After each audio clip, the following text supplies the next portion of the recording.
Milemba Amboko. Thank you, Honorable Speaker. I came very early because of this, but I have reason to speak after great economists have spoken, including Babu Owino, who has since left, and who has deeply taken us to the Keynesian theory, and he made me, Honorable Speaker, enjoy my times when I taught the A-level economics about Keynesian himself. And Keynesian really believed that government interventions can change the economic situation of a country, especially during a depression. And he advocated for what was called aggregate demand and developed what was called the multiplier effect. Today, I see people sometimes criticize the Hustler Fund, but the Hustler Fund, if you move with the Keynesian thinking, would create the aggregate demand and then pull an economy that is suffering in a form of depression. But that's not what I wanted to do, Honorable Speaker. I wanted to, thank the chair of the Budget Committee for being very eloquent and having his touch on this particular budget. Chair, you did it so well that any other person have understood what this supplementary budget is all about. That you began by explaining to Kenyans clearly that we had done a budget of 3.3 trillion. And of that budget of 3.3 trillion, a whooping 860 billion was a debt. And that is why currently every Kenyan is wishing to be an economist. Like during the French Revolution of 1789, every French man became a politician. Currently, because of bad economic times, every Kenyan has become an economist. And therefore, what is really affecting us is the issue of borrowing and deficit in our budgets. Honorable Speaker, the mover also brought out very clearly the issue of recurrent expenditure and most of the salaries which stand at 900 billion. But further, I need to indicate that because I was privy to the report by the debt committee that the salaries, really the ratio of salaries has reduced. What is making this recurrent expenditure appear very big is because that the salaries have been put together with the payment of loans in the CFS, like he did explain. So we are doing well in terms of the salaries, but because they are together with the payment of foreign debt, that is why we look like we are doing very bad in recurrent expenditure. Honorable Speaker, let me move to the issue of borrowing. I want to thank the chair of this committee because there has been feeling in this country that we should make our borrowing be level to those of America and Japan, and that we should remodel our borrowing from fixed positions which we did in the last parliament at 10 trillion to adopt the GDP, the debt GDP ratio as is done by Americans and Japanese. But the mover came out clearly to explain that we cannot go that direction because Kenya does not have any other countries it has lended money to. And therefore, when you see those big countries lend money outside, they also have stocks from which they get profits from. And therefore, this move and this feeling that was almost going to come to Parliament, that we change the way we shall be borrowing our money so that our borrowing is fixated to the ratio of the debt versus the GDP, is something that we should not go that particular direction. And I think they also spoke about usage and so on and so forth. Honorable Speaker, let me speak on the issue of Article 223, which he was able to speak about very elaborately in this particular report. And this has been spoken on by other speakers, where the government undertakes to spend too much money without approval of Parliament. Ordinarily, Parliament is supposed to be the supreme organ which actually would give permission to any government spending. But I know there are certain limitations, what we taught as limitations of parliamentary supremacy, And I find Article 223 as one other level that limits parliamentary supremacy. And like this, the chair put it clearly, that we need to tighten the nozzle on 223. I also want to thank him greatly, because this is the first chair of budget within government who has actually asked the parliament to tighten the nozzle on 223. Ordinarily, anybody in government would wish that the nozzle on 223 is let loose, so that, like the same way which the leader of majority has spoken on it, that on the night after elections people were looting the coffers, the government in power can also use that particular article. And therefore I want to ask the House in totality, and more so the leader of minority who has since left, that this is something that we should do bipartisan and make sure that we tighten the nozzle on 223, so that there's no wastage being done by those who are in power. Honorable Speaker, the 15 billion on fertilizer has been clearly explained by the mover, and furthermore, this statement has appropriated in such a way that we put more money on subsidies for production and not subsidies for consumption. The risk of putting subsidies on consumption is that you'll always remain in the hole, in the economic hole of consuming. But by putting this subsidy on production, it means that after a short while, we shall be able to get out of the hole, and therefore the economy will stabilize moving forward. And I want to commend this supplementary budget for that. And we have to bite the bullet. We should not fear. We should not be in a hurry to do quick fixes by putting subsidies on fuel, subsidies on unga, subsidies on cereals, because that will be short-lived, except for the fact that in certain places, like the chairman has explained, there are safety nets that must be put in place to safeguard those who are suffering from hunger. And indeed, when you look at this supplementary budget, money has been appropriated for students who have a feeding program from their SAR regions, while at the same time, money has been appropriated for those who are facing hunger in different parts of the country, and which require that they get those safety nets, which are short-lived for a while, after which we should have long-term interventions. Honorable Speaker, this nobody has spoken on it, but let me speak on it. The chair did speak on these regional development authorities. The age of the regional development authorities may have passed after all. We have the Lake Basins, we have the Rift Valley something authority, we have the Wasonyil or something authority. These institutions did serve their purpose when they were created. But currently, these are organizations that are actually usurping the government money. They are usurping the taxpayers' money, because running them is very expensive, Honorable Speaker. And like we were told, some of them are consuming as high as over 300 billion as a budget for running them. But the budget they are given for their work and development is as little as 20 billion, or even much less. And therefore, these are suckers.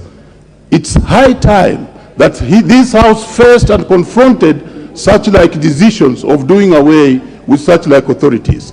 I know the mover did not speak about Kenya Airways, for instance, but this is another body that is actually a continuous sucker to the Kenyan economy, that every year it's given money, but it continues to create losses, and we still give them more and more money.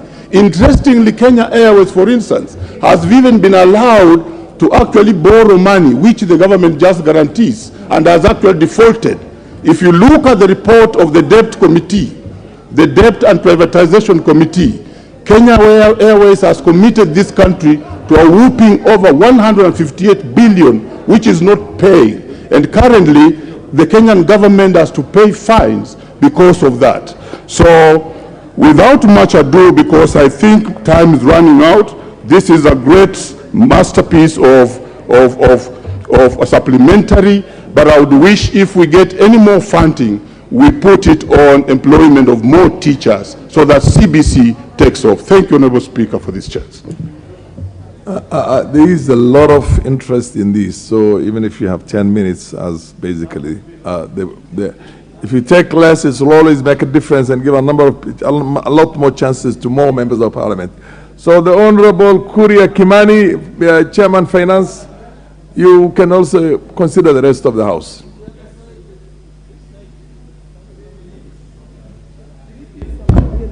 I thank you very much, Honorable Speaker. I'd like to start from where the Honorable have left on Article 223. Mr. Speaker, is the Committee of Finance and National Planning that flagged off this particular payment of 6.142 billion shillings that interestingly was made on the 5th of August 2022. And Mr. Speaker, the concerns that have been raised here by the Leader of Majority is that our departmental committee is getting into the heart of this matter. Because interestingly, the 6.142, please protect me from this. Order, Honorable Nyiri Ndindi Nyoro. You're supposed to be the order. Thank you. Order. Proceed. Mr. Speaker, interestingly, the 6.14 billion shillings that was being withdrawn hurriedly during elections time was just the amount of money we required to recruit 30,000 teachers. So 6.142 billion shillings is going to an individual, money that is enough to employ 30,000 teachers to help our children in our schools, Mr. Speaker. And to speak some economics out of these 30,000 teachers, Mr. Speaker, when you recruit the teachers, you're not just creating an employment of 30,000 people, but you're increasing 30,000 taxpayers. Because these 30,000 teachers will now get into payment of taxes, into pay. We're talking about these 30,000 teachers distributed across the country will go and rent houses somewhere. So we're talking about income for those landlords. We're talking about these 30,000 teachers that will improve the lives of their parents, the lives of their siblings. So this 30,000 teachers injection, which cost us 6 billion shillings, the same amount of money that was being stolen and withdrawn through the absolute abuse of Article 223, Mr. Speaker, is what this money is capable to do. Mr. Speaker, part of our recommendation as a Finance and National Planning Committee was also a reduction of 1 billion shillings to Kenya as strategic intervention to Kenya Airways, Mr. Speaker. We cannot have Kenya Airways becoming the pride of Africa and the cry of Kenyans. Because year in, year out, we have money that is allocated to Kenya Airways. As a country, we need to make a decision that if this company called Kenya Airways cannot operate on themselves, cannot make a profit, then we get rid of it. We do not need this national airline and have this country continue to bleed every year. For example, the one, and that's why we recommended the 1 billion shillings not to be paid to these people, to Kenya Airways, Mr. Speaker. Mr. Speaker, we have our retirees, retiree teachers, retiree police officers, retiree civil servants that have to painfully wait for days on end for them to access their pension. And this, Mr. Speaker, a supplementary budget allocates more finances to make sure that there is money enough to pay for our pensioners, Mr. Speaker. One of the roles that we have as a committee taken to do is make sure we move this country from the cash reporting system to accrual reporting system, Mr. Speaker. And part of that reason is so that we can actually know what is our actual liability in terms of pensions. Because, Mr. Speaker, they have a feeling that we do not even know how much we owe as pension obligations in this country, Mr. Speaker. A lot of my colleagues have spoken about subsidy. And, Mr. Speaker, there are two types of way of subsidizing a particular product or service. You can either do it at production or do it at consumption.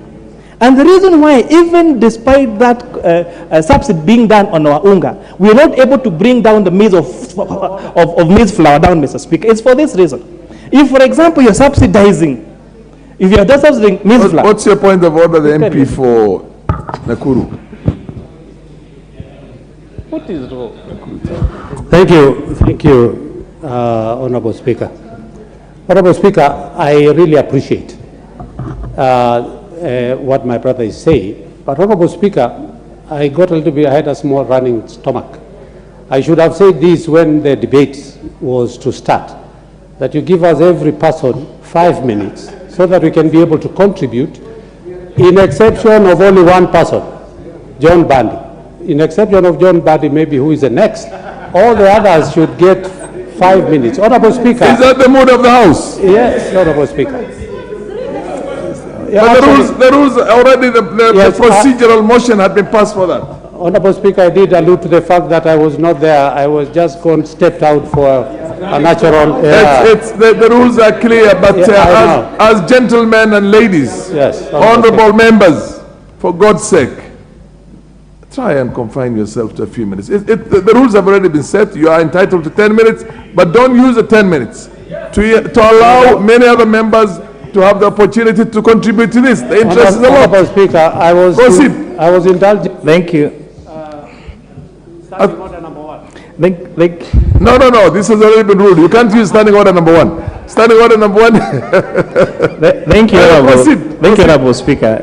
That cannot be invoked. See, today I've had a very rough time contributing because, and unfortunately, he's in my county and is my chair of Nakuru caucus, so I have to be very careful what I say. But Mr. Speaker, I was speaking to the issue of subsidies. The reason why, despite the money being availed for subsidizing maize flour, that we're not able to bring the cost of maize flour down, is because if you have to subsidize consumption, then there must be clear known stakeholders there. So when we give this money to millers, first of all, how do we know the amount of maize they had in their silos? And then would we trust the information that they're going to tell us that they have this number of tons of maize, for example?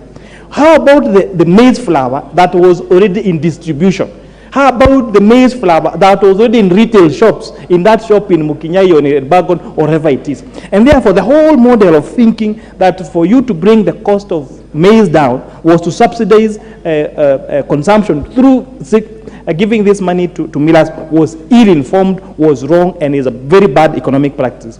However, subsidizing production through issue of this fertilizer subsidy is clear, because we had all Kenyans being told, if you are farmer register, tell us how many acres of land we do. Then we are able now to give you that fertilizer at that affordable rate. And therefore, even when we go again to buy that maize from the farmers at a lower rate, the farmer will be willing to take a lower cost for his maize because his cost of production was down. Because the whole cost of this price of products, we must not forget the person producing them. I heard someone complain about the rise of cost of eggs, for example. But as a chicken farmer myself, I'm happy because when the cost of eggs go up, then I get a higher return for my money. So unless now you reduce if you tell me to reduce the cost of the eggs I'm selling in the market, is if you subsidize for me the cost of now the feeds that I'm buying now to produce those eggs, Mr. Speaker. As I finish, so that I give others a chance to respond, we must stop as a country to imagine that when it comes to election time, we close this country. And then we pick it again after elections. Because when we put the PS to task on why, despite using Article 223 to pay this 6.14 billion shillings, why he did not come to Parliament for approval within the recommended time as per the Constitution, we were told it was during transition. But during that transition, we had PSs that were still in their rightful positions. We still had cabinet secretaries until this House approved the new PSs and approved the new CSs. That is the only time we go to have new accounting officers in charge. And so, Mr. Speaker, we must adequately address this issue and make sure no government in present or in future ever have to abuse Article 223 at the expense of the country, and especially around election time. Kenya is a going concern with or without an election. I had many more things to say, but in the interest of allowing other members to speak, I support Mr. Speaker. The honourable member for Funyula, I presume everybody is going to take a cue from what the honourable chair of the Finance Committee has done. Thank you, Honourable Speaker. That will also do the same. For sure. Having been a teacher or a lecturer, I can summarize my thoughts, Honourable Speaker. Honourable Speaker, it's inevitable that in any transition, there will be a supplementary budget, a reorganization of budget priorities to fit the new regimes. In the Constitution of Kenya, Article 223, that has been allowed, but as we have lamented for the last 5 years, it's an article that has been routinely abused for the whims of the executive in the place at the particular moment. Honorable Speaker, Look at the architecture of the supplementary budget. Look at the report of Public and Accounts Committee. It has thrust into the debate on the issue of subsidies, whether supply-driven subsidies or demand-driven subsidies.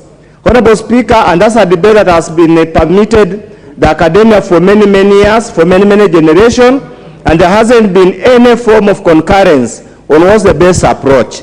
Honorable Speaker, I can see the supplementary budget retains some form of subsidy, and of course howls at against other forms of subsidies that were presented by the previous regime. In totality, Honorable Speaker, subsidies only has got one net effect: to distort the market. They are never anything long-term, and they have no room in any progressive economy. The solution to such kind of a remedy, Honorable Speaker, is to look at ways of improving incomes and reducing inflation. And we reduce inflation by playing around the monetary policy and other fiscal tools, Honorable Speaker. I do hope and pray the new regime, with the brilliant mind of the chair of Public Accounts Committee, will literally get into this realm instead of relying on knee-jerk solutions to long-term problems, and problems whose solutions are known all over the world in academia. Honorable Speaker, let me address myself to the blatant abuse of Article 223.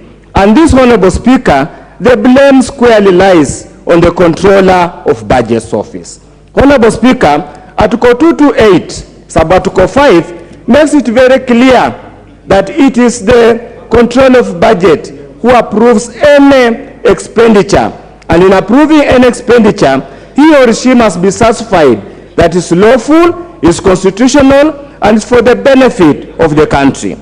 Looking at paragraph 21 of the report of the committee, it reads, it is a very interesting read. Honorable Speaker, it reads, in her submission, the Controller of Budget informed the committee that her office was under undue pressure and duress to approve some of the said disbursements. Honorable Speaker, by succumbing to such kind of pressure, the Office of Controller of Budget has breached the Constitution and is liable even for removal on account of breach of the Constitution. That is a careless admission of deletion of duty. Honorable Speaker, many of us are worried by the very many cuts in various sectors, more so in the energy sector. Honorable Speaker, reducing by almost 33 billion under the energy sector, especially on power, transmission and distribution, and in a country where there is very low electricity connectivity, is a sure way of reducing development, and is a sure way, Honorable Speaker, of generally slowing economic development. Because you can't grow an economy without power, Honorable Speaker. And indeed, I would hoped in the balancing of Act of Public Accounts Committee should have looked at ways and means of actually resolving that particular matter. Honorable Speaker, in order to enable also my colleagues to contribute, let me conclude, Honorable Speaker. It's an interesting supplementary budget. You cut in the most important and productive sectors, and you proceed to reward non-productive sectors.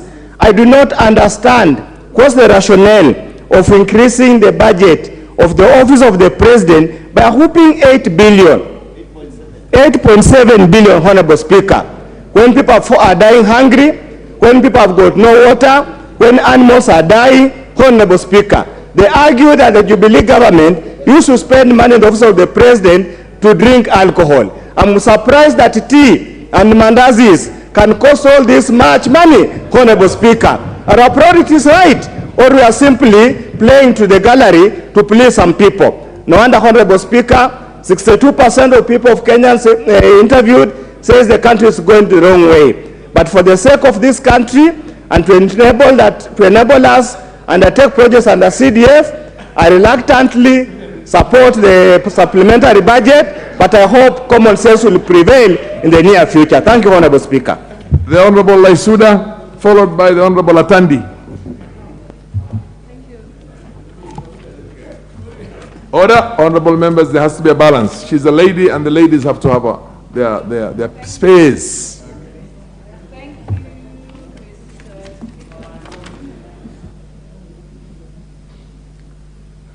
Proceed, Honorable. I should also take as few minutes as possible to give more opportunity to more people. I will, Mr. Speaker, and I'm sure people are also bored with the male voices since 2:30. But, Mr. Speaker, I will go direct to some of the points, and I want to thank our able chair at the Budget Committee on how he presided over the supplementary budget, and even in his presentation, he brought out the issues that I do not want to belabor them, especially the state of the economy of the country, and without even playing any politics, because this country is bigger than all of us, Mr. Speaker. I want to touch on two areas that have not been touched on, Mr. Speaker. As a committee, we ensured that our counties are also given money, and it is important that our counties, Mr. Speaker, do receive money, because once they do not have money, it impedes operations and service delivery in our counties, which also hinders development in our counties, Mr. Speaker. Staff go unpaid, and pending bills continue to increase, Mr. Speaker. And this is a constitutional matter where our counties need to get money on time. And there is also an issue of equalization fund, Mr. Speaker, which we took the Treasury to task so that they can pay the arrears that are there on equalization fund, Mr. Speaker. If this money was given to the counties that deserve to have equalization fund, Mr. Speaker, some of the issues that we've been deliberating on in this House would have been taken care of, to take care of the historical injustices in these counties, Mr. Speaker. Mr. Speaker, allow me to just say two things. One, on the drought. Drought cannot only be used as an excuse on why the economy is performing poorly, but by ensuring that the people who are affected by drought get food, and get food in time, Mr. Speaker. It is important to note that there are some counties in this country, Mr. Speaker, which have not received a drop of rainfall for the last 3 years, Mr. Speaker. You can imagine their animals are dead, the livestock, and they do not have food to put on their tables. And we know that a hungry nation will not be wealthy and will also not be healthy, Mr. Speaker. And so I call on the ministries that are in charge of food distribution to make sure that once we appropriate these monies, and they do get money in their ministry, Mr. Speaker, that the food gets to the people that truly deserve and on time. Finally, Mr. Speaker, I want to speak on the issue of the money that was given, about 400 million, for the security operations in the North Rift, Mr. Speaker. It is important that we ensure as a country that our people are secure, that our people are able to live their lives and to continue with their normal livelihoods, Mr. Speaker, in peace. On issues of arrears of CDF, there are many of us in our constituencies who have stalled projects, and we know that once the monies are not wired to our constituencies, Mr. Speaker, we do not get value for money. And in that, I would like to support the supplementary budget, Mr. Speaker. Thank you. The Honorable Atandi, MP for Kasibul Kabondo.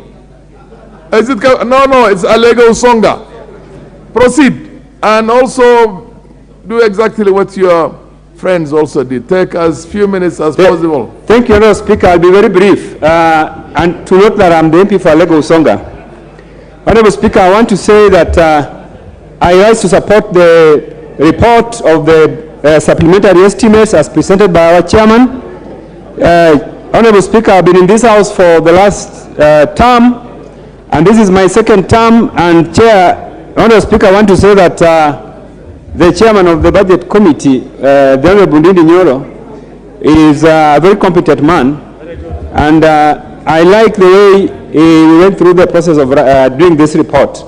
And to say that the Budget Committee has given prominence to reports from departmental committees, and the reports that were given to us by the committees were adopted as they were. And I think this is because of the leadership of the chair. Honourable Speaker, I know that many people have spoken about Article 223, but Honourable Speaker, the Constitution gives us an outline of how expenditures are supposed to be incurred. And we have an office, the Office of the Controller of Budget, which is a sleeping office, and this Parliament must find a way of strengthening that office. Honorable Speaker, when we were going through this budget, the Controller of Budget told us that some of the payments she approved when a gun was put on her head.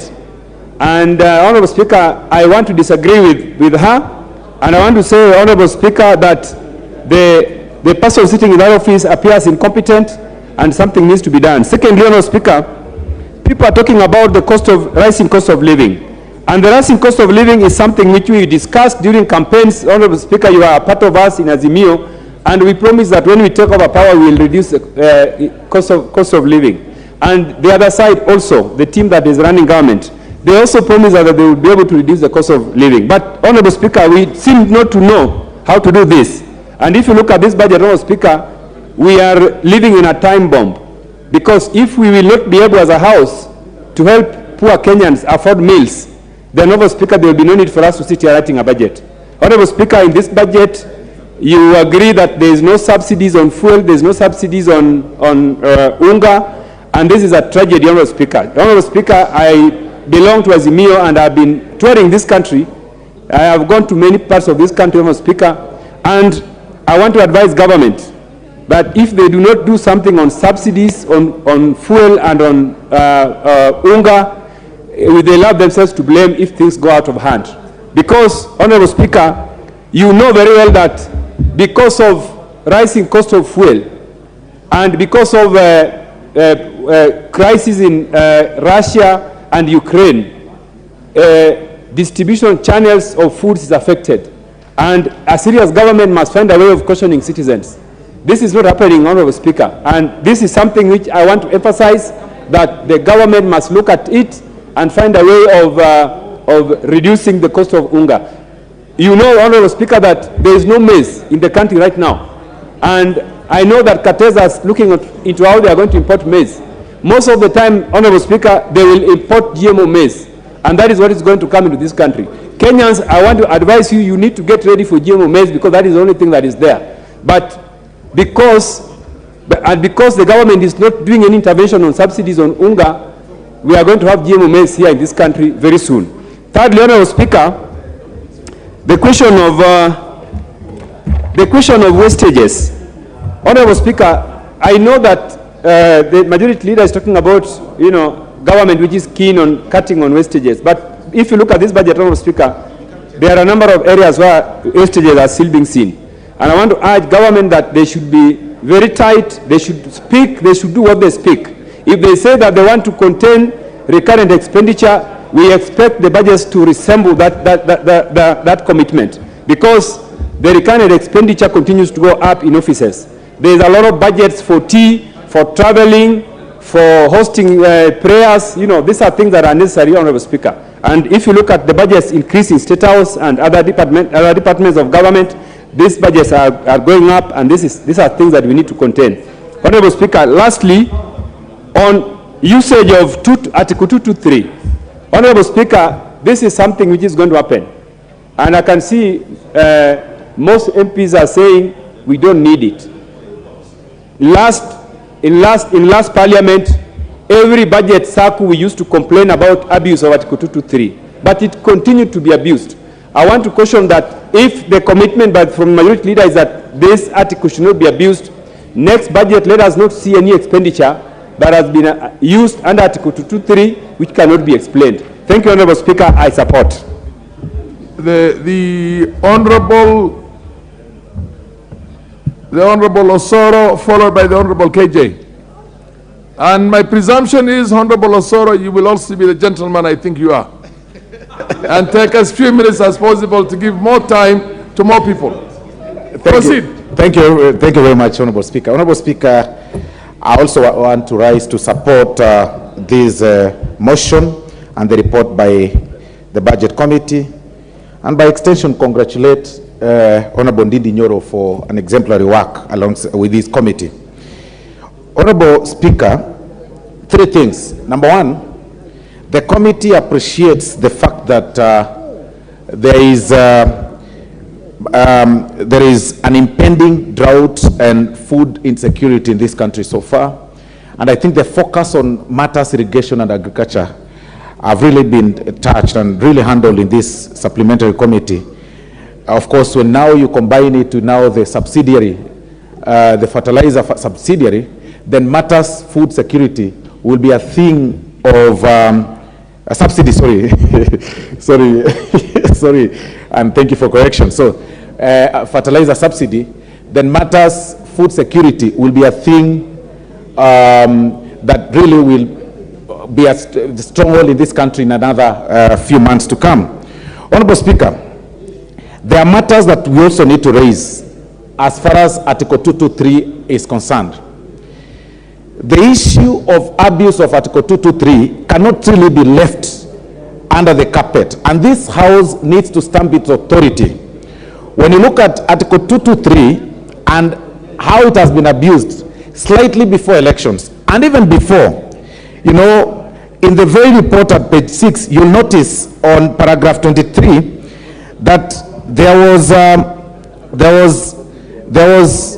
it marked that the Lamu Ijara Garissa Road received a payment of about 2.8 billion shillings for improvement, an addition improvement of about another 5 billion, which was paid in the previous year. Honorable Speaker, Public Accounts Committee and the relevant committees must interrogate these things. And the issue of the controller of budget saying that she was under pressure to pass some payments 2 days or 3 days before election. Honorable Speaker, every person taking a role, a constitutional responsibility, passes through an interview. And they're always asked whether they are competent enough to go through any pressure from whichever source.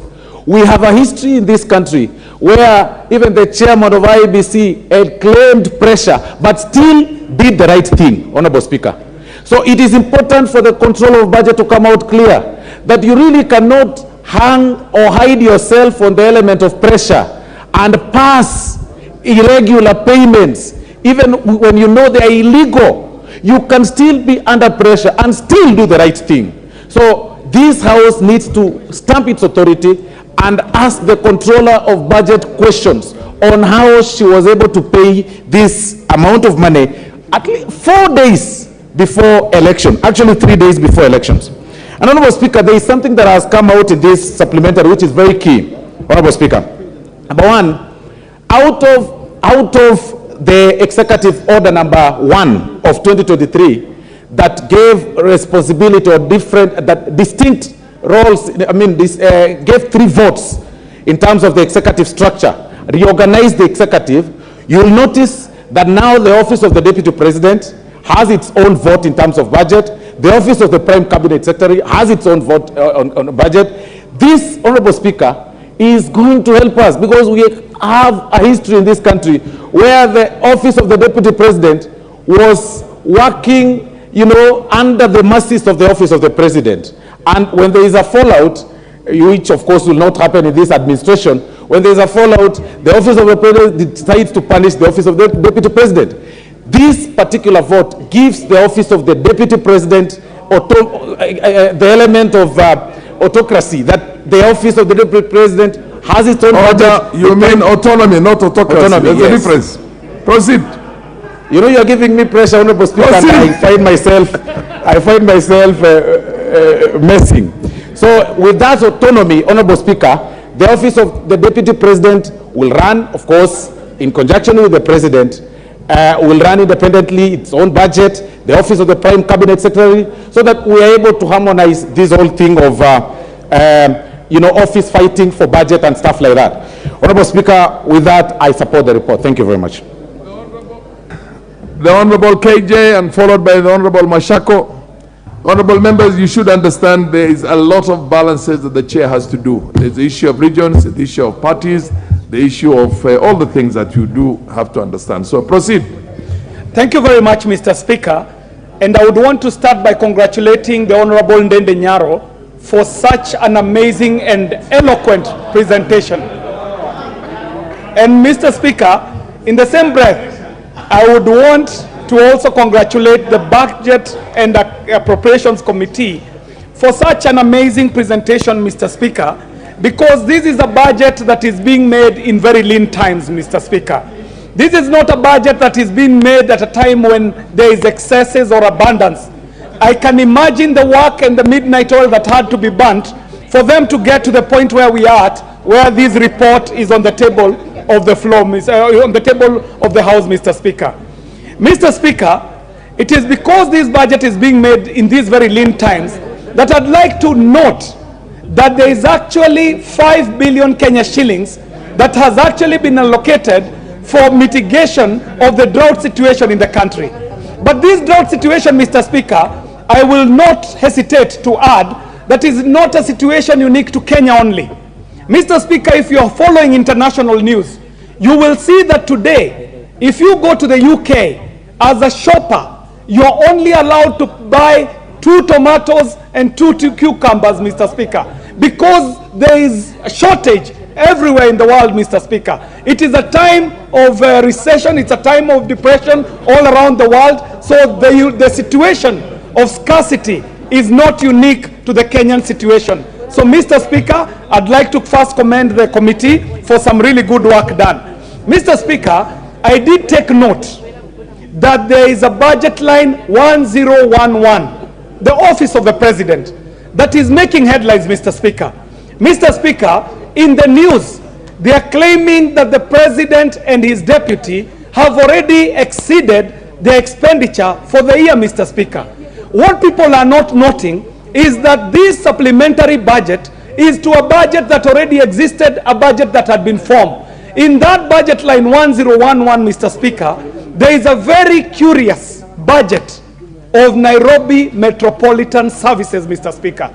And Mr. Speaker, in the last parliament, every time when we were passing the budget, I did stand in my place and comment that Kenyans, in their own wisdom, in 2010, decided to separate the national government and the county governments.